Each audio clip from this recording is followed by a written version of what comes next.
वर्गला रहा है मेरी बेटी को। मैं क्यों वर्गलाऊंगा आपकी बेटी को? तेरा ताल्लुक क्या है इसके साथ? क्यों लिए घूम रहा है मेरी बेटी को शहर में? मैं क्यों नहीं घुमा सकता मैं जिया को? इसलिए बेटे जो ताल्लुक था ना तुम दोनों का वो खत्म हो चुका है। आप लोग शायद भूल रहे हैं कि अभी भी जिया मेरे निकाह में है। मैं देखता हूँ कौन रोकता है मुझे इसके साथ घूमने से। क्या बकवास कर रहे हो तुम? वही जो आपने सुनी है, निकाह हुआ ना मेरा जिया के साथ। जमशेद भाई अपने बेटे से कहें कि अभी के अभी मेरी बेटी को तलाक दे, सबके सामने 1 सेकंड के अंदर अंदर। हो गया 1 सेकंड, नहीं देता तलाक, क्या कर लेंगे आप?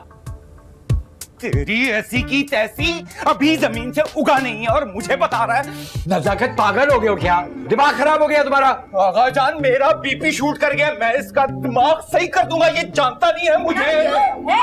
फालतू है मेरा पुत्र है और तू भी अरसद पुत्र। तेरे लफ्ज सुना इस कुड़ी को, किस्सा मुका मगरोला। जुबान संभाल कर बात करो शहाना, जल्दी पर तेल डालने की जरूरत नहीं है। ना कौन सी जल्दी पे तेल छिड़क रही हूँ मैं, बीजान है यहाँ पे तो पहले इनको पॉम्बर लगे हुए। मैं कह रही हूँ किस्से को मुका, गाल मुकती मुका। बीजान शाना ठीक ही कह रही है, अब इस किस्से को खत्म हो जाना चाहिए।